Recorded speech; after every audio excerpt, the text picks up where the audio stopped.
स्वागत करती हूँ सिटी न्यूज मुजफ्फरपुर में। तो चलिए करते हैं शुरुआत आज की मुख्य खबरों के साथ। तो ये थी आज की मुख्य खबरें, अब खबरें विस्तार से।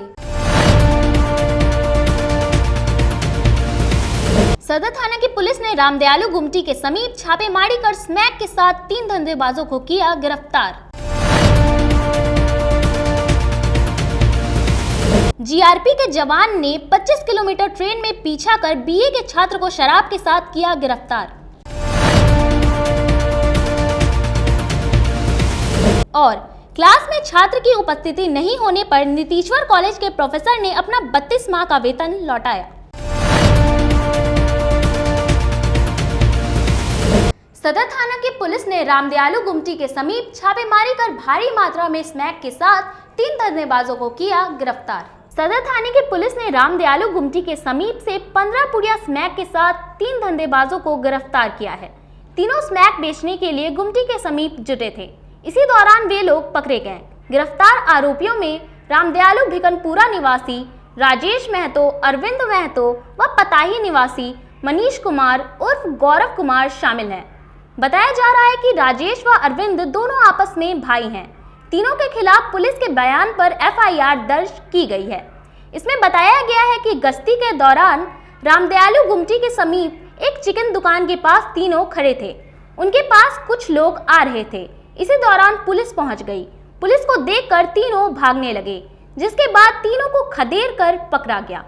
तलाशी के दौरान अरविंद के पास से 4 पुड़िया, राजेश के पास से 5 पुड़िया व मनीष के पास से 6 पुड़िया स्मैक बरामद किया गया। पूछताछ में तीनों ने बताया कि मिठनपुरा इलाके से वे लोग स्मैक खरीदते हैं, फिर उसे मार्केट में घूम घूम कर बेच देते हैं। मामले में दरोगा देवव्रत कुमार ने बताया कि पूछताछ के बाद तीनों को न्यायिक हिरासत में भेज दिया गया है। ये कल सदर थाने की पुलिस विशेष छापेमारी में संदेह में प्रस्थान की थी और छापेमारी के क्रम में रामदयालु गुमटी से आगे वाइट चिकन शॉप है, वहाँ पहुँचने से पहले गश्ती गाड़ी को देखकर 3 लोग वहाँ खड़े थे। तो कुछ लोग वहाँ आकर कुछ लेन देन कर रहे थे। लेन देन करने के बदले कुछ पैसे का भी आदान प्रदान कर रहे थे। तो छापेमारी दल को शक हुई, तो इस पे जब उनकी तलाशी ली गई तो उनके यहाँ से तीनों जो भी युवक हैं, तीनों के यहाँ से स्मैक बरामद हुआ है, जिसके आरोप में उसे गिरफ्तार किया गया है।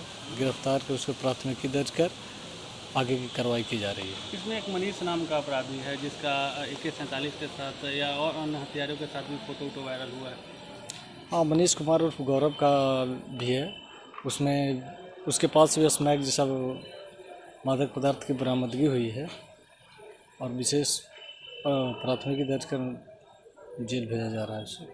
जीआरपी के जवानों ने बंगाल से आ रही ट्रेन में 25 किलोमीटर पीछा कर बीए के छात्र को भारी मात्रा में शराब के साथ गिरफ्तार कर लिया।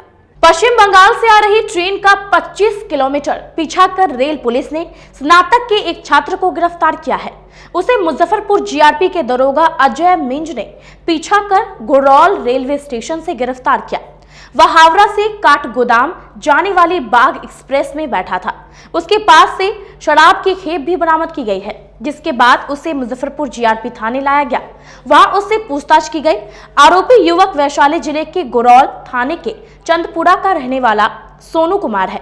बताया जा रहा है कि वह पश्चिमी बंगाल से शराब की खेप लेकर आ रहा था ताकि उसे वह इलाके में महंगे दामों पर बेच सके।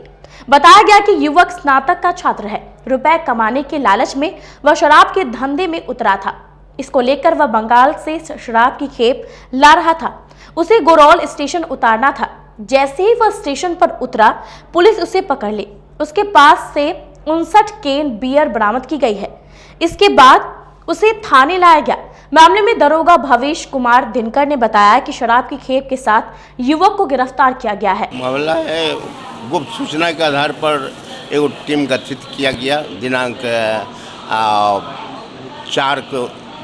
4/7/22 को कि बाग एक्सप्रेस से कोई शराब लेकर के ज़्यादा मात्रा में आ रहा है, जिससे टीम गठित कर गरौल स्टेशन उतरने वाला था, वहाँ पहुँचा और वहाँ से एक लड़का सोनू कुमार नाम करके पकड़ा गया, जिसे थाना ला करके न्यायिक हिरासत में कल दिनांक 5/7/22 को भेजा गया। बताया जा रहा है कि पश्चिम बंगाल से शराब लाया जा रहा था।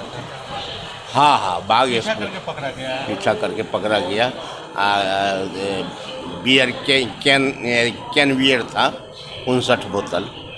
जैतपुर ओपी क्षेत्र के हरिहरपुर गांव स्थित नहर किनारे एक महिला का शव मिलने से पूरे इलाके में हड़कंप मच गई। जिले में बुधवार को नहर किनारे एक महिला का शव मिला है। शव मिलने के बाद इलाके में सनसनी फैल गई। घटना सरैया थाना अंतर्गत जैतपुर ओपी गांव के हरिहरपुर गांव की है, जहां महिला का शव नहर किनारे झाड़ियों में मिला है। शव मिलने के बाद मौके पर स्थानीय लोगों की भीड़ जुट गई। लोगों ने मामले की जानकारी जैतपुर ओपी पुलिस को दिया। सूचना पर पहुंची जैतपुर पुलिस ने घटनास्थल की छानबीन की। बताया जा रहा है कि मृतका का चेहरा के पास कुछ जख्म के निशान मिले हैं, जिससे लोगों ने आशंका जताया है कि किसी ने उसकी हत्या कर शव को फेंक दिया होगा। महिला ने साड़ी पहन रखा था। फिलहाल महिला के पास से पुलिस को कुछ भी नहीं मिल सका है, जिसके कारण उसकी पहचान नहीं हो सकी है। पुलिस छानबीन के बाद शव को पोस्टमार्टम के लिए SKMCH भेज दिया गया है। स्थानीय लोगों के मुताबिक इलाके के कुछ ग्रामीण गुजर रहे थे। इसी दौरान उनकी नजर शव पर पड़ी, जिसके बाद आग की तरह खबर पूरे इलाके में फैल गई। वहीं लोगों ने मामले की सूचना पुलिस को दी। उधर पुलिस का कहना है कि मामले की छानबीन की जा रही है। शव को पोस्टमार्टम के लिए SKMCH में भेज दिया गया है। शव की पहचान नहीं हो सकी है, पहचान करने की कवायद की जा रही है। वैशाली ट्रेन में उस वक्त अफरा तफरी मच गई जब दो महिलाओं ने आपसी विवाद को लेकर जमकर मारपीट की। सहरसा से नई दिल्ली जाने वाली वैशाली एक्सप्रेस में बुधवार को दो महिलाओं के बीच कैट फाइट हुई। इस दौरान दोनों आपस में जमकर मारपीट की। दोनों की तरफ से जमकर बाल खींचे गए। इसके बाद एक दूसरे को दोनों ने दांत भी काटे। घटना के दौरान बोगी में अफरा तफरी की स्थिति बन गई। दोनों की लड़ाई देखकर अन्य यात्री इधर उधर भागने लगे। यात्रियों के बीच आपाधापी की स्थिति बन गई। वहीं स्कॉट कर रहे पुलिसकर्मियों ने मामले की सूचना कंट्रोल को दिया। वहीं कंट्रोल ने इसकी सूचना मुजफ्फरपुर GRP को दिया गया। सूचना पर GRP वैशाली एक्सप्रेस में घुसी। मामले की छानबीन के दोनों महिलाओं व उसके परिजनों से पूछताछ भी की गई। इस दौरान ट्रेन मुजफ्फरपुर से खुल गई। दोनों पक्षों ने दिल्ली में एक दूसरे की शिकायत करने की बात बोलकर ट्रेन से रवाना हो गए। बताया जा रहा है कि ट्रेन के D2 बोगी में बैठने को लेकर दो महिलाएं आपस में उलझ गई थी। बात बढ़ने पर दोनों के बीच हाथापाई होने लगी। दोनों एक दूसरे को दांत काटने लगे। इस पर यात्रियों ने इसकी शिकायत स्कॉट कर रहे जवानों को दिया। मामले में GRP के दरोगा भावेश कुमार दिनकर ने बताया कि कंट्रोल की सूचना मिली थी कि दो महिलाएं के बीच झगड़ा हो रहा है। सूचना पर महिला पुलिस को भेजा गया था। शिकायत करने के बाद कही गई, लेकिन दोनों पक्षों ने ट्रेन छूटने की बात कहकर शिकायत नहीं की। हाँ, उसमें जा कर के देखा गया तो आपस में महिला यात्री दोनों आपस में झगड़ा झंझट किया। समय कम रहने से यहाँ उतर नहीं पाई। उसको बताया गया कि जहाँ पर गंतव्य स्थान पर उतरिएगा वहाँ अपना जो करने का होगा कंप्लेंट कीजिएगा। किस ट्रेन की घटना है ये? वैशाली एक्सप्रेस ट्रेन रहते D2 में साधारण बोगी में थे। GRP के फोर्स वगैरह गए थे? हाँ, वहाँ गए थे। सकरा थाना क्षेत्र में बदमाशों ने एक युवक का सरेआम अपहरण कर परिजनों को फिरौती के लिए लगातार धमकी दे रहे हैं। जिले में दिन दहाड़े एक युवक का अपहरण करने का मामला सामने आया है। मामला सकरा थाना क्षेत्र का है। बताया जा रहा है कि बदमाशों ने अपहरण के बाद 1 लाख रुपए फिरौती की मांग कर रहे हैं, जिसके बाद परिजनों में दहशत का माहौल है। परिजनों ने सकरा थाना में इसकी शिकायत की है। वहीं पुलिस गिरफ्तारी को लेकर लगातार छापेमारी कर रही है। बताया जा रहा है कि पुलिस ने अपहरणकर्ता में मां को हिरासत में लिया है, जिससे पूछताछ की जा रही है। परिजनों ने पुलिस प्रशासन के वरीय अधिकारियों से इंसाफ की गुहार लगाई है। इसकी शिकायत की है? हाँ, शिकायत दी, आवेदन दिए। तो उन्होंने क्या कार्रवाई? उन्होंने कहा कि हम अब खोज के हम अथी बता देंगे। अभी तक के हमको कोई सूचना नहीं मिली। अभी तक कोई सूचना नहीं। क्या करेगा सरकार? अच्छा, क्या करेगा प्रशासन? कुछ नहीं किया हमको। अभी हम तक के बच्चा भी हमको बरामद नहीं हुआ। सोमवार के दिन हमको बच्चा लेके करके चला गया। कहाँ गया, नहीं गया, क्या किया, मार दिया कि रखे हुआ है, तो कोई पता है हमको? हम बेहला आदमी है। हमारा पति डेट कर गया, 12 साल हो गया। हम उसी के सहारे जी रहे हैं। हमको कौन देखेगा, कौन क्या कर सकता है? शादी ब्याह करने वाला बेटी है, हमको कौन बात करेगा? प्रशासन क्या कर सकता है? कुछ नहीं करेगा। थाना से झूठ मूठ के पैसा पर डुबाया हुआ है। अभी तो हम आए हैं ये जानकारी लेने के लिए, हम रिलेशन में आते हैं आए हैं तो जानकारी हुई है। हम उससे सरपंच हुए अपने पंचायत के धोअम्मा से पूछा ब्लॉक जानकारी मिली है जो अपहरण हो गया है, 1 लाख रुपये का फिरौती मांगा जा रहा है ना। लिखित शिकायत मिलने के बाद कार्रवाई की है, एक व्यक्ति की गिरफ्तारी भी हुई है, लेकिन लड़के की बरामदी अभी नहीं हुई। ठीक है। 112 नंबर पे कॉल कहा गया है। एसपी साहब जयकांत हमारे जो बताए हैं जो हर थाना पे 112 पे तुरंत कॉल किया जाए और तुरंत एक्शन लिया जाए। कहाँ तक 112 पर आपने कॉल किया था इस मामले में? नहीं, हमने नहीं किया था। यहाँ समय हो चला एक छोटे से ब्रेक का। ब्रेक के बाद जल्द हाजिर होंगे सिटी न्यूज मुजफ्फरपुर में। कहते हैं कि मंजिल उन्हीं को मिलती है जिनके सपनों में जान होती है। पंखों से कुछ नहीं होता, हौसलों से उड़ान होती है। तो अगर आप में भी है जज्बा कुछ कर दिखाने का, अगर आपके अंदर भी है एक जीनियस, अगर आप भी छूना चाहते हैं आसमान की ऊंचाइयों को, क्रैक करना चाहते हैं IIT JEE, AIIMS, NEET, NTSC, KVPY या फिर ओलंपियाड, तो आपके हौसलों को उड़ान देने के लिए है जीनियस क्लासेस। जी हाँ, सही सुना आपने, genius classes for IIT JEE, AIIMS, NEET, NTSC, KVPY, olympiad for 8th, 9th, 10th, 11th, 12th and target. अपने बेहतरीन सक्सेस रिकॉर्ड के साथ सफलता की नई ऊंचाइयां गढ़ रहा है जीनियस क्लासेस। तो my dear students, 8th, 9th, 10th, 11th, 12th and target के लिए नए बैचेस शुरू होने वाले हैं जीनियस क्लासेस में, जहां है separate hostel for boys and girls. जल्दी से पता नोट करें, genius classes, study centre, Pankaj market, Saraiyaganj, Muzaffarpur. अधिक जानकारी के लिए कॉल करें 7635091378 या फिर 7635091387 या फिर आप कॉल कर सकते हैं 7635091396 या 9006911690 पर या फिर 9128482268। Genius Classes. For more information, visit our website www.geniusclasses.in or email us on info@geniusclasses.in. Registrations are open and new batches are starting soon. Rush to Genius Classes, Study Center, Pankaj Market, Saraiyaganj, Muzaffarpur. अपने सपनों की आशिया को दे एक नई पहचान माँ Bhavani decor private limited के साथ, जो है ऑथराइज्ड डिस्ट्रीब्यूटर ऑफ कजारिया। देश की मिट्टी से बनी टाइल से देश को बनाते हैं। और जहां मिलती है सभी प्रकार के Indian and imported granite, marble, sanitary एवं कोटा स्टोन का अनोखा एवं आकर्षक संग्रह। माँ भवानी डेकोर प्राइवेट लिमिटेड मतलब a complete floor solutions. New 0 mile Dadar road, Muzaffarpur. Call 9934753111। आपका भरपूर प्यार और साथ मिलने के कारण ग्राहकों की सुविधा को देखते हुए नीलकमल का फैक्ट्री आउटलेट का दूसरा ब्रांच अखाड़ा घाट रोड KFC के सामने खुल गया है, जिसमें ग्राहकों को सभी प्रोडक्ट पर विशेष छूट दी जा रही है। वहीं नीलकमल का पहला branch Mithanpura Narayanpur road Vaishali management के सामने है, जो कि लगातार ग्राहकों की सेवा करता आ रहा है। उत्तर बिहार का पहला एक्सक्लूसिव शोरूम है, जहां ऑफिस फर्नीचर और होम फर्नीचर की सभी रेंज उपलब्ध है। तो एक बार सेवा करने का मौका जरूर दें। पहला ब्रांच मिठनपुरा नारायणपुर रोड और दूसरा ब्रांच अखाड़ा घाट रोड।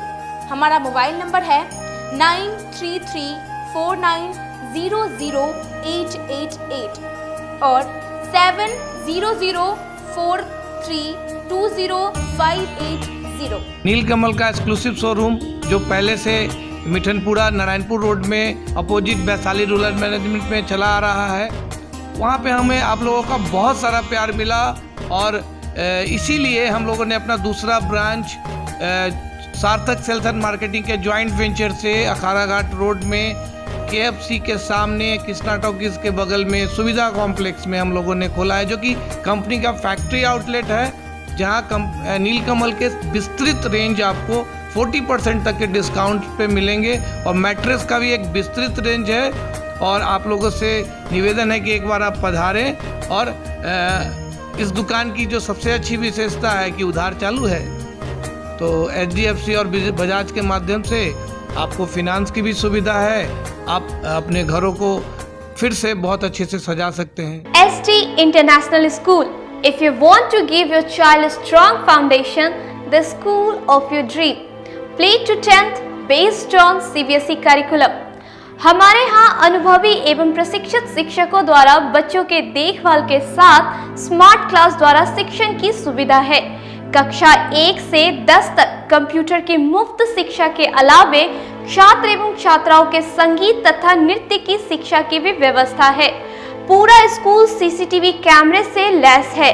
स्कूल में बच्चों का नामांकन फ्री किया गया है। हमारे यहाँ अपने बच्चों के उज्जवल भविष्य के लिए जरूर पधारें।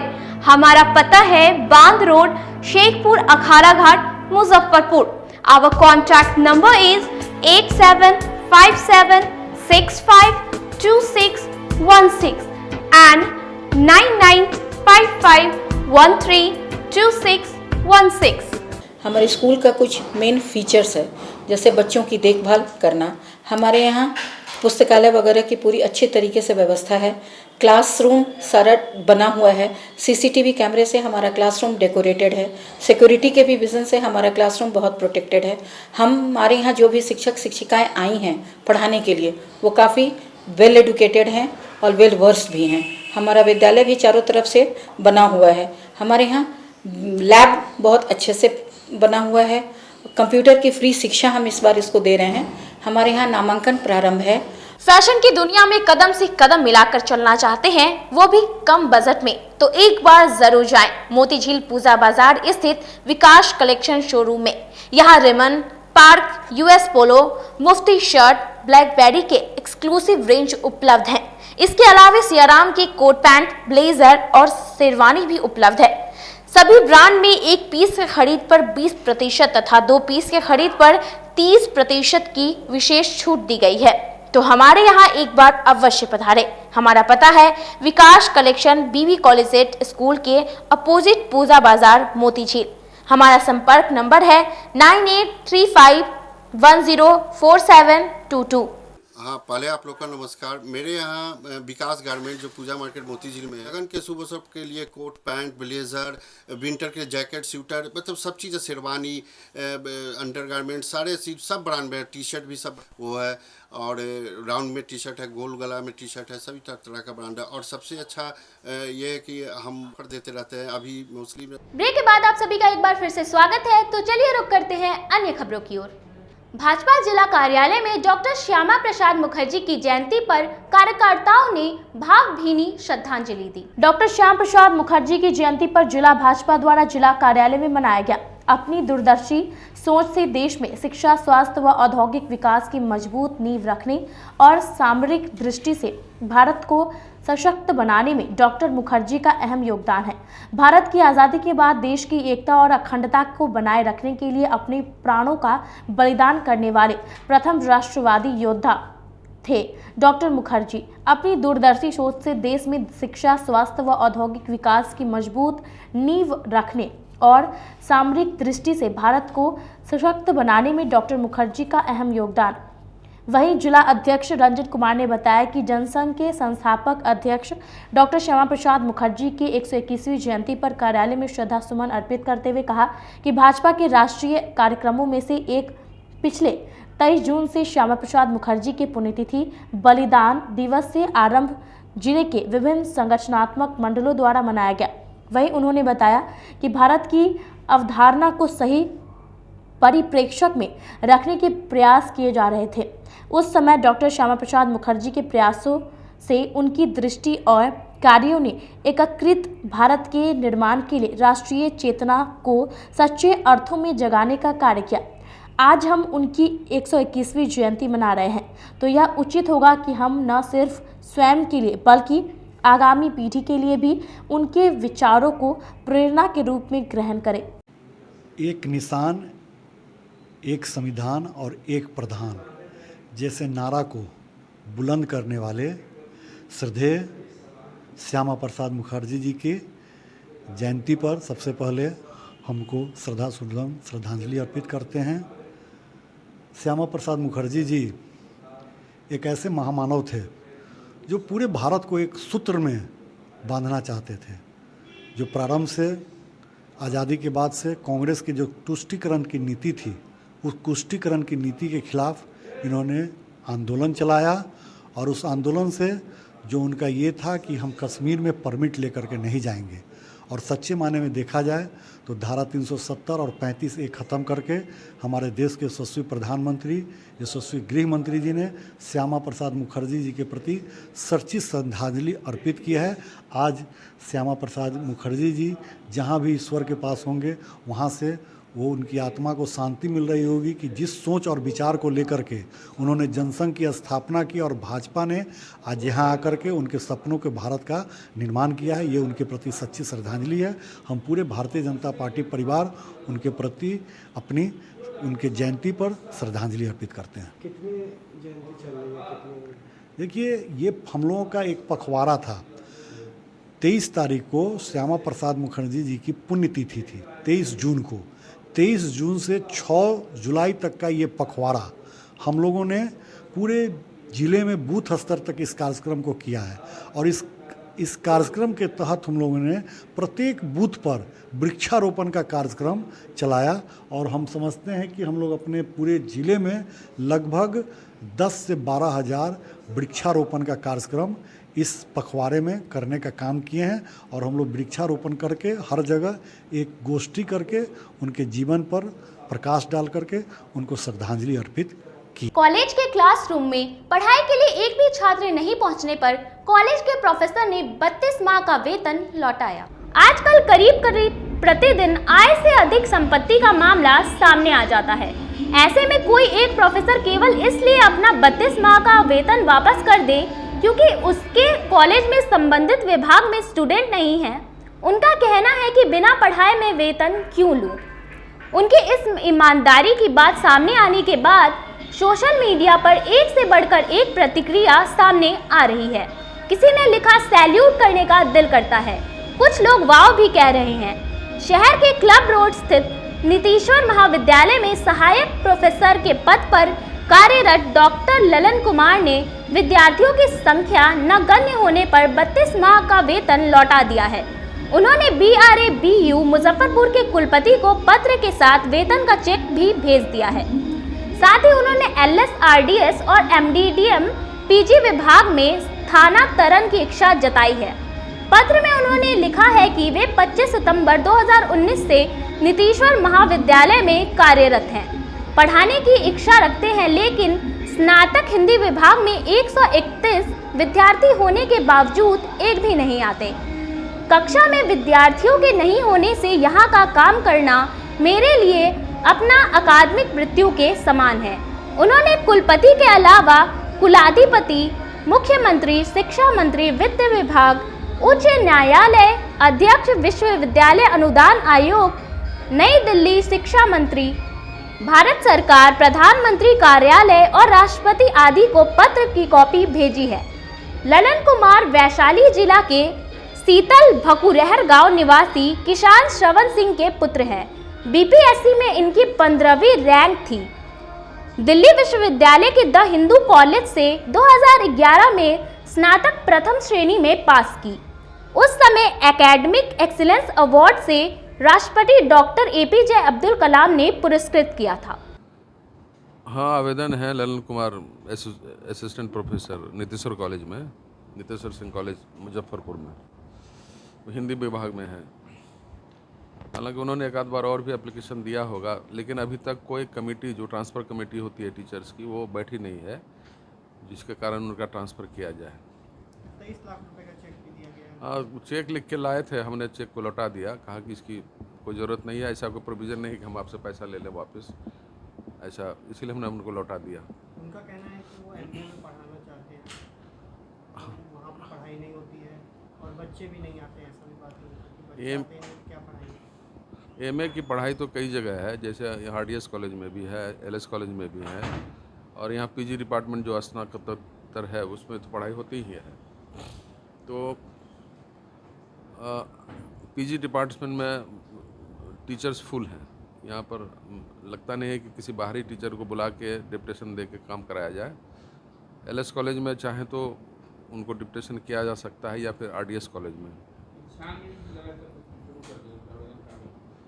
हाँ, तो अब जो एप्लीकेशन आया है उस मुताबिक हम लोग देख रहे हैं, प्राचार्य से भी से पूछ रहे हैं, उनसे जानकारी ले रहे हैं कि ऐसी क्या बात है जो ललन कुमार इस तरह का अपना ग्रीवांस रख रहे हैं। एक चीज़ है सर, नियमावली क्या कहती है? उनको प्राचार्य के माध्यम से प्रॉपर वे में आना चाहिए। हाँ बिल्कुल, हाँ, उन्होंने जो कल दिया है उसकी कॉपी प्राचार्य को भी नहीं है, हमारे पास जो दिया है कॉपी फॉरवर्डेड टू प्रिंसिपल नहीं लिखा है।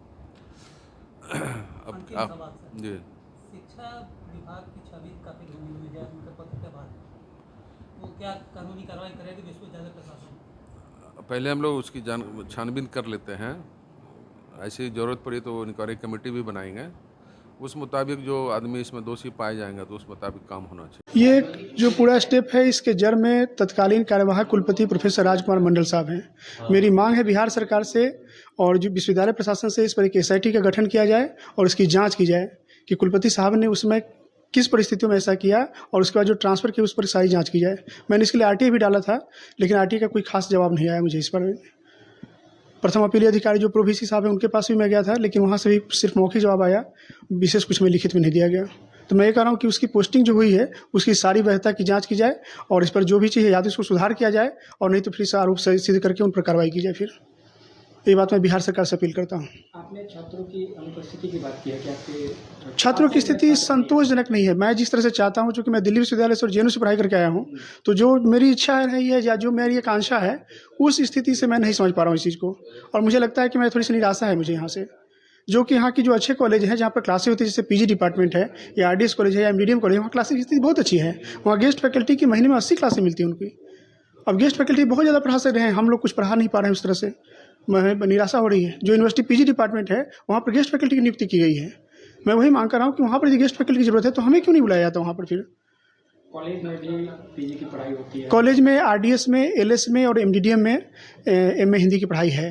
हमारे यहाँ नहीं, हमारे यहाँ इंटरमीडिएट और UG है सिर्फ। यहाँ पे एक चीज जो सामने आ रहा है जी, जिसमें बताया जा रहा है कि आप चूंकि छात्र को पढ़ा नहीं पाए इसलिए पैसा नहीं पढ़ा नहीं पाए। छात्र को जिस तरह से छात्र हमसे ज्ञान ले सकते थे, हम जितना लाभ दे सकते थे सोसाइटी को, वो लाभ हम नहीं दे पाए क्योंकि छात्र हमारे पास उस तरह से नहीं आ पाए। ये 23 लाख की राशि वापस करने के पीछे एक नैतिक तौर पर ग्राउंड है। इसमें कोई मेरा कोई ऐसा नहीं कि कोई बंदूक लेकर किसी गर्दन पर लगाना, ऐसा कुछ मुद्दा नहीं है। वो लेना चाहे ले सकते हैं, नहीं लेना चाहे तो नहीं ले सकते। हमारे तो सिर्फ एक प्रपोजल, एक प्रस्ताव मैंने दिया उनको। ये कितने दिन की राशि है जो? ये 2 साल 9 महीने की है। इतना दिन आप वेट किया? वेट नहीं, मैं लगातार आवेदन दे रहा हूँ कि सर मेरी स्थिति ठीक नहीं है, यहाँ पर मैं यहाँ के काम से खुश नहीं हूँ, मेरे पास सारे प्रमाण है उस आवेदन के। लेकिन उन लोगों ने कहा अच्छा ठीक है सर, विचार करते हैं और हर बार ट्रांसफर होता रहा इस मुद्दे पर। विश्वविद्यालय प्रशासन से आपने इस संबंध में बात किया? हाँ, विश्वविद्यालय प्रशासन से लगातार बात होती रही है। पहले जो कुलपति थे RK मंडल साहब थे, उसके बाद फिर कुलपति कौन बने थे बीच में कुछ दिन के लिए, कोई दूसरे कुलपति थे, फिर बाद में हनुमान प्रसाद साहब आए। तो सर कुलपति सबसे तो ज़्यादा मुलाकात नहीं हुई, 2 बार राजकुमार मंडल सर से बात हुई और उसके बाद लगातार रजिस्ट्रार सर से बात होती रही मेरी। इन्होंने कहा कि आपका ट्रांसफर कमेटी की जब भी बैठेगी सबसे पहला फाइल आपका है, आपके फाइल पर किया जाएगा। लेकिन अभी तुरंत MDD में ट्रांसफर हुआ RC कॉलेज सकरा से और मेरे फाइल को इन्होंने फिर से साइड कर दिया। और इसी फिर मैं बहुत दुखी हुआ इस बात से लेकर के, मुझे गहरा मतलब पश्चाताप है इस बात को कि मैं यहाँ क्यों फंस गया हूँ। नटसेल में क्वेश्चन है कि पैसा वापसी दबाव बनाने के लिए या छात्रों को आप नहीं पढ़ा पाए इसके लिए? नहीं, पैसा वापसी सिर्फ नैतिक तौर पर है, न दबाव बनाने के लिए, न छात्रों को क्लास, ये मुद्दा नहीं है उस मुद्दे पर। ये सिर्फ मैं अपना तो कह चूँकि यूनिवर्सिटी प्रशासन ने जो है पैसा दिया या बिहार सरकार ने जो पैसा दिया ट्रेजरी के माध्यम से, वो पैसा मुझे लगता है कि ये ठीक नहीं है। जिसको कहते हैं ना कि एक तरह से हराम का पैसा, ये हराम का पैसा इस स्थिति है। मैं ऐसे पैसे को ठीक नहीं समझता। जहाँ पर मैं काम करके संतुष्ट हूँ वो पैसा मैं लेना चाहूँगा। ये आ रहा है कि कोरोना काल में बच्चे ऑनलाइन क्लास नहीं ज्वाइन कर पाए, कॉलेजें बंद थी। नहीं, तो कोरोना काल में हम लोगों ने ऑनलाइन वेबसाइट पर डाला, अपलोड किया मटेरियल, जो विद्यार्थी पढ़ना चाहे पढ़ सकते थे। उसमें वेबसाइट पर नंबर, पेपर में नंबर डाला गया, मोबाइल नंबर, कि विद्यार्थी जो कंसल्ट करना चाहे कंसल्ट कर सकते थे। कितने छात्र उसमें ज्वाइन करते थे? और क्लास में तो उस तरह से ज़्यादा नहीं ज्वाइन कर पाए, लेकिन कंसल्ट करने में 4-5 विद्यार्थी कंसल्ट किया करते थे फ़ोन पर। बाकी वो लोग अपना डाउनलोड करके PDF मटेरियल पढ़ते थे। कब से इस तरह की समस्या आई? जब आप एज असिस्टेंट प्रोफेसर यहाँ पे ज्वाइन किए उस समय से ही छात्र? उस समय शुरू में तो सर 1 महीने 1.5 महीने मुझे कॉलेज को समझने में लगा कि यहाँ के क्या सिस्टम है, कैसे है। उसके बाद से मुझे दिक्कत लगा, तब तक फिर कोरोना आ गया। कोरोना के बाद जब कॉलेज खुले तब मुझे लगा कि सामने से नहीं तो चैलेंज वास्तविक है यहाँ की। फाइनली क्या मांग है आपकी? फाइनली मेरी मांग है कि विश्वविद्यालय प्रशासन मेरे आवेदन पर कृपापूर्वक विचार करे और मुझे कहीं अच्छी जगह पर ट्रांसफ़र करे जहाँ पर मैं पढ़ाई दे सकूँ। अच्छी जगह मेरा कोई मुद्दा नहीं है कि कोई कहीं सैलरी का कोई अंतर नहीं है, शहर में सब जगह सैलरी बराबर है। प्रिंसिपल को लिख के दिया था क्या कि हम ट्रांसफर चाहते हैं? नहीं, प्रिंसिपल साहब से मैं, चूँकि यूनिवर्सिटी में हमारी अपॉइंटमेंट 24 सितंबर 2019 को हुई। 25 सितंबर को मैं रजिस्ट्रार साहब के पास ज्वाइन किया, योगदान दिया वहाँ पर, और उसी समय से मैं लगातार आवेदन रजिस्ट्रार साहब को दे रहा हूँ। तो चूँकि मैं यहाँ ज्वाइनिंग से पहले दिया हूँ, इसलिए मैं उसी कंटिन्यूटी में लेटर दे रहा हूँ। यहाँ से नया लेटर मैंने नहीं जारी किया है, क्योंकि मेरा सीधा संबंध अपॉइंटमेंट अथॉरिटी से है। राजभवन जाने की भी तैयारी है इस मुद्दे को लेकर? कहाँ? राजभवन भी जाने की तैयारी है इस मुद्दे को लेकर? बिल्कुल, ये राजभवन के यदि नहीं सुना जाता है तो राजभवन जाऊंगा, फिर हाईकोर्ट में जा सकता हूँ। हाईकोर्ट से जो पोस्टिंग हुई है उसकी वैधानिकता को मैं चुनौती दूंगा फिर उसको। कितनी राशि आपने वापस की? 23,82,228 रुपये। ये कितने दिनों का? 2 साल 9 महीने। कैसे दिया? किस माध्यम से? चेक से मैंने दिया है, लेकिन उन्होंने चेक से एक्सेप्ट नहीं किया। उन्होंने कहा कि आपकी बात को हम एक्सेप्ट कर ले रहे हैं चेक को, लेकिन चूँकि चेक डॉक्यूमेंट का मामला सुरक्षित होना चाहिए, इसे अपने पास रखिए। जब कुलपति साहब ऑर्डर देंगे कि हाँ ले लिया जाए तो आपसे हम स्वीकार कर लेंगे। फिर अभी उन्होंने उसकी कॉपी ले ली सिर्फ। जी, मेरा नाम डॉक्टर ललन कुमार है। मैं दिल्ली विश्वविद्यालय से, हिंदू कॉलेज से BA ऑनर्स किया हूँ। MA हिंदी मेरा जवाहरलाल नेहरू विश्वविद्यालय से है, और दिल्ली विश्वविद्यालय से मैंने MPhil PhD पढ़ाई की है। शहीद खुदीराम बोस स्मारक स्थल पर संकल्प और नागरिक फोरम के सदस्यों ने स्वतंत्रता सेनानी वारिस अली के शहादत दिवस पर श्रद्धांजलि सभा का आयोजन किया। स्वतंत्रता संग्राम 1857 में तिरहुत से बिहार के प्रथम शहीद वारिस अली के शहादत दिवस का आयोजन संकल्प एवं नागरिक फोरम के संयुक्त तत्वाधान में शहीद खुदीराम बोस स्मारक स्थल कंपनी बाग में आयोजित किया गया। कार्यक्रम की अध्यक्षता संकल्प के अध्यक्ष मोहम्मद गमील अख्तर एवं संचालन नागरिक फोरम के विजय कुमार ने किया।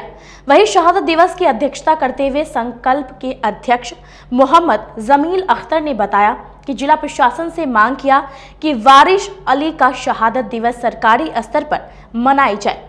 नवनिर्मित समरणालय द्वार पर जिला के तमाम शहीदों एवं स्वतंत्रता सेनानियों का नाम अंकित की जाए एवं माल गोदाम चौक से मोती झील तक का नाम वारिस अली नगर निगम में दर्ज है, जिसका शिलापट्ट लगाई जाए। उन्होंने बताया कि शहीद वारिस अली का शहादत दिवस है और 6 जुलाई 1857 को अंग्रेजों द्वारा फांसी दी गई थी। उन्हीं की याद में संकल्प और नागरिक फोरम के सौजन्य से खुदीराम बोस स्मारक स्थल पर बना रहे इस कार्यक्रम में मजदूर यूनियन के नेता शंभू शरण ठाकुर, रिंकू कुमारी, शिवम कुमार, आरिफ रजा आदि मौजूद रहे। ये आज का कार्यक्रम शहीद वारिस अली का आज शहादत दिवस है और 6 जुलाई 1857 को उनको अंग्रेज़ों द्वारा फांसी दी गई थी। उन्हीं के याद में जो है हम लोग संकल्प और नागरिक फोरम के सौजन्य से हम लोग इस कार्यक्रम को खुदीराम बोस स्थल के इस प्रांगण में मना रहे हैं। कैवा शहादत दिवस है इनका? ये 163वां शहादत दिवस है ये। नेहरू युवा केंद्र द्वारा डॉक्टर श्यामा प्रसाद मुखर्जी की 121वीं जयंती पर रक्तदान शिविर का आयोजन किया गया। नेहरू युवा केंद्र मुजफ्फरपुर द्वारा आजादी के अमृत महोत्सव के अंतर्गत डॉक्टर श्यामा प्रसाद मुखर्जी की 121वीं जयंती के अवसर पर रक्तदान शिविर का कार्यक्रम का आयोजन रक्त अधिकोष सदर अस्पताल मुजफ्फरपुर में आयोजित किया गया। इसमें रक्तदाताओं में कई युवाओं ने प्रथम बार रक्तदान किया। वहीं रश्मि सिंह ने बताया कि आज श्यामा प्रसाद मुखर्जी की 121वीं जयंती है। इसके उपलक्ष्य में पूरे भारत वर्ष में नेहरू युवा केंद्र संगठन की तरफ से हर जिला केंद्र के द्वारा रक्तदान शिविर का आयोजन किया गया है। हम लोग का प्रयास है कि जो स्वैच्छिक रक्तदाता है वह आकर रक्तदान करे, चूँकि यह एक पुण्य का कार्य है। हम लोग प्रयास भी करते हैं कि हमारे जो भी युवा साथी हैं इसमें आगे बढ़ चढ़कर हिस्सा लें। उन्होंने बताया कि नेहरू युवा केंद्र संगठन का कार्यशैली है ऐसी हमेशा हर साल किसी न किसी के जन्म तिथि के उपलक्ष्य पर या किसी विशेष कार्यक्रम दिवस पर इस तरीके का हम लोग रक्तदान शिविर का आयोजन कराते रहते हैं। उन्होंने बताया कि इस कार्यक्रम में विभिन्न युवा मंड के सदस्यों एवं राष्ट्रीय युवा स्वयं सेवकों द्वारा रक्तदान किया गया। इस कार्यक्रम में डॉक्टर उमेश चंद्र शर्मा, डॉक्टर अजीत कुमार, चंदेश्वर पांडे, कृष्णा कुमार, नीलू कुमारी, चंदन कुमार, राजन कुमार एवं बबलू कुमार की मुख्य भूमिका रही। आज श्यामा प्रसाद मुखर्जी जी की 121वीं जयंती है। उसके उपलक्ष्य पे पूरे भारतवर्ष में नेहरू युवा केंद्र संगठन की तरफ से हर जिला केंद्र के द्वारा एक स्वैच्छिक रक्तदान शिविर का आयोजन किया गया है, जिसमें हम लोग अधिकतम प्रयास कर रहे हैं कि जो स्वैच्छिक रक्तदाता है वो आके रक्तदान करे। चूँकि ये एक बहुत पुण्य का कार्य है, तो हम लोग प्रयास भी करते हैं कि हमारे जो भी युवा साथी है उसमें आगे बढ़ चढ़कर हिस्सा लें। कितने वर्षों से ये रक्तदान शिविर आप लोग चला रहे हैं? देखिए, नेहरू युवा केंद्र संगठन का जो कार्य है या कार्यशैली है, ऐसे हमेशा ये हर साल लगता रहता है किसी न किसी के जन्म तिथि के उपलक्ष्य पर या किसी विशेष कार्यक्रम के दिवस पे इस तरीके का हम लोग रक्तदान शिविर का आयोजन कराते रहते हैं। जिला कांग्रेस कार्यालय में स्वतंत्रता सेनानी बाबू जगजीवन राम की 36वीं पुण्यतिथि पर श्रद्धांजलि सभा का आयोजन किया गया। तिलक मैदान स्थित जिला कांग्रेस कमेटी के कार्यालय में जिला अध्यक्ष अरविंद कुमार मुकुल की अध्यक्षता में पूर्व उप प्रधानमंत्री व महान स्वतंत्रता सेनानी बाबू जगजीवन राम की 36वीं पुण्यतिथि मनाई गई। व जिला अध्यक्ष अरविंद कुमार मुकुल ने बताया कि बाबू जगजीवन राम बिहार के ही नहीं अपितु देश के गौरव थे। उन्होंने कांग्रेस एवं देश के लिए अपना पूरा जीवन लगा दिया। उन्होंने बताया कि पूर्व प्रधानमंत्री, पूर्व रेल मंत्री, देश के सामाजिक न्याय, दलितों के नेता बाबू जगजीवन राम जी के पुण्यतिथि के अवसर पर जिला कांग्रेस कमेटी के तत्वाधान में आयोजित की गई है। इनके द्वारा कार्य किया गया वह आज हम लोग याद कर रहे हैं। इस दौरान महताब आलम, कुणाल रंजन सहाय, सविता श्रीवास्तव, सागर श्रीवास्तव व कई अन्य कांग्रेसी मौजूद थे। पूर्व उप प्रधानमंत्री, पूर्व रेल मंत्री, देश के सामाजिक न्याय, दलितों के नेता बाबू जगजीवन राम जी के पुण्यतिथि के अवसर पर जिला कांग्रेस कमेटी के तत्वाधान में आयोजित की गई है। एक महान नेता थे जो देश में इनके द्वारा जो कार्य किया गया वह आज हम लोग याद कर रहे हैं। बाबू जगजीवन राम जी एक गरीब घर से चल निकलकर देश के उप प्रधानमंत्री बने। हमारे राष्ट्रीय अध्यक्षा, पूर्व राष्ट्रीय अध्यक्षा श्रीमती इंदिरा गांधी जी उनको बापू कह के ही पुकारते थे। आज हम ऐसे महान विभूति को सत सत नमन करते हैं। हम पार्टी के प्रदेश अध्यक्ष बनाए जाने पर संजर आलम का कार्यकर्ताओं ने भव्य स्वागत किया। हिंदुस्तानी आवाम मोर्चा सेकुलर की ओर से मारीपुर के एक निजी होटल के सभागार में एक प्रेस कॉन्फ्रेंस का आयोजन किया गया, जिसमें जिला एवं महानगर पार्टी की ओर से संजर आलम को पार्टी का नवनियुक्त प्रदेश उपाध्यक्ष बनाए जाने पर स्वागत समारोह का आयोजन किया गया। प्रेस को संबोधित करते हुए जिला अध्यक्ष शरीफुल हक ने कहा कि संजर आलम पर पार्टी ने विश्वास कर उनकी ईमानदारी व मेहनत को देखते हुए एक बड़ी जवाबदेही उन्हें सौंपी है। हम लोग पार्टी नेतृत्व के फैसले का स्वागत करते हैं। उन्होंने कहा कि पार्टी के संरक्षक पूर्व मुख्यमंत्री जीतन राम मांझी एवं पार्टी के राष्ट्रीय अध्यक्ष, बिहार सरकार के मंत्री संतोष कुमार सुमन के विचारों को जन जन तक पहुंचाने में पार्टी कार्यकर्ता पूरे मुस्तैदी और ईमानदारी से लगे हुए। उन्होंने कहा कि पार्टी की ओर से हम चला गांव की ओर कार्यक्रम में काफी उत्साह और सफलता देखने को मिल रहा है। आज आप लोगों को बुलाने का ये उद्देश्य है कि पार्टी के राष्ट्रीय संरक्षक और बिहार के पूर्व मुख्यमंत्री श्री जीतन राम मांझी जी और पार्टी के राष्ट्रीय अध्यक्ष बिहार सरकार के मंत्री डॉक्टर संतोष कुमार सुमन जी और पार्टी के प्रदेश अध्यक्ष विधायक श्री प्रफुल्ल मांझी जी और पार्टी के राष्ट्रीय प्रधान महासचिव डॉक्टर दानिश रिजवान जी ने एक बड़ी जवाबदेही श्री संजर आलम जी को सौंपा है। संजर आलम जी के पदोन्नति देते हुए उन्हें पार्टी का बिहार का प्रदेश उपाध्यक्ष बनाया गया है और पूर्व से वो मुजफ्फरपुर के जिला प्रभारी थे जो यथावत रहेंगे। इस मकसद से आज हम लोगों ने आप लोगों को आमंत्रित किया है और इस प्रेस के माध्यम से, मीडिया के माध्यम से आज हम लोगों ने अभिनंदन समारोह भी या स्वागत समारोह भी रखा है। श्री संजर आलम जी का जिला हिंदुस्तानी अवाम मोर्चा की ओर से स्वागत और अभिनंदन समारोह किया गया है। ज्वाइनिंग को लेकर किस तरह से किया जा रहा है काम?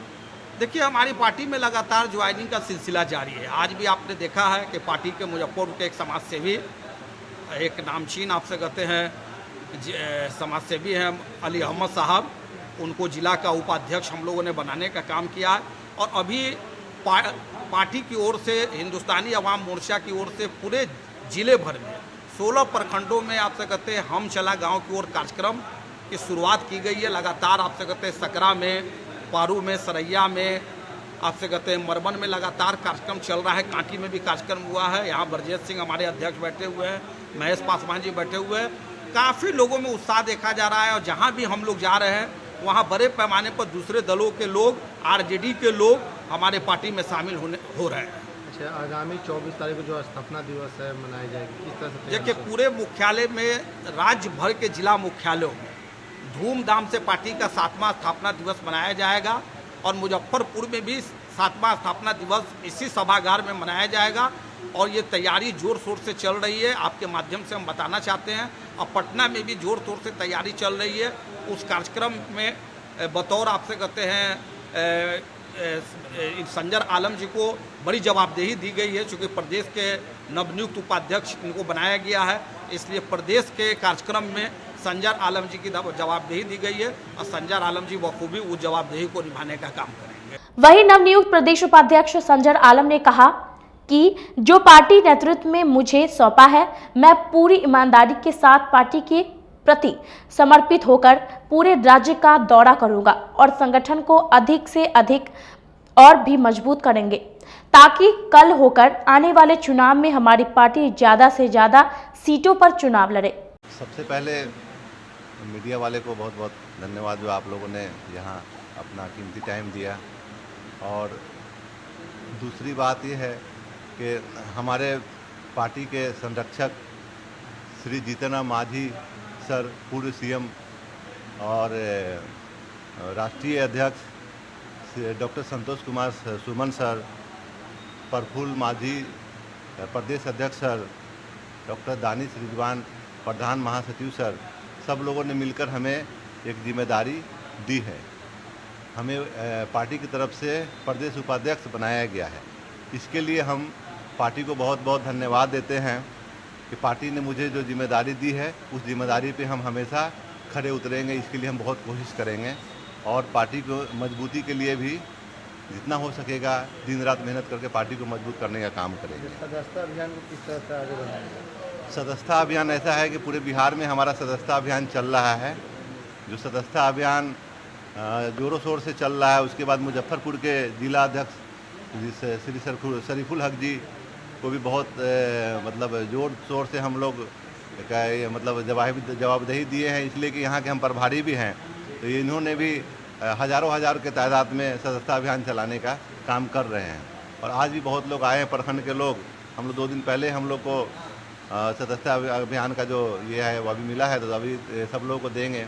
तो आज जो है आज और लोग आए, उन लोग को भी देकर जोर शोर से एकदम कोशिश करेंगे, चलाते रहेंगे। स्थापना दिवस को लेकर आपके द्वारा किस तरह से तैयारी की गई है मुजफ्फरपुर में? स्थापना दिवस में मेरे जिला अध्यक्ष जी हैं जो यहाँ पर बिहार में मतलब सबसे नंबर 1 पे करेंगे बोलकर इन्होंने कहा है। और हमें प्रदेश में पटना के हमारे जो कार्यालय है वहाँ पे हमें जाने का और वहाँ पे हमको मतलब मजबूती से करने के लिए निर्देश दिया गया है। तो वहाँ पे हम जो है जोर शोर से चाहेंगे कि पूरे जो बड़े पार्टी लोग जिस तरह से करते हैं अपना, उसी हिसाब से हम लोग भी करेंगे, जिसमें हज़ारों के तादाद में लोग रहेंगे। इतनी बड़ी जवाबदेही आपको मिली है, कैसे इसको आप निभाएंगे? निभाना ये है कि हम लोग को जो जवाबदेही मिली है पूरे बिहार में हम जाएंगे और हर जो भी जो जिला अध्यक्ष है उन पे थोड़ा सा ज़्यादा जोर दबाव बनाएंगे कि भाई आप पार्टी को ज़्यादा से ज़्यादा मजबूत करें, संगठन को मजबूत करें, यही किया जाएगा। और खबरों का सिलसिला यही होता है समाप्त। अब मुझे और मेरी पूरी न्यूज़ टीम को दीजिए इजाजत। कल फिर मिलेंगे आपसे शहर की तमाम खबरों के साथ। नमस्कार।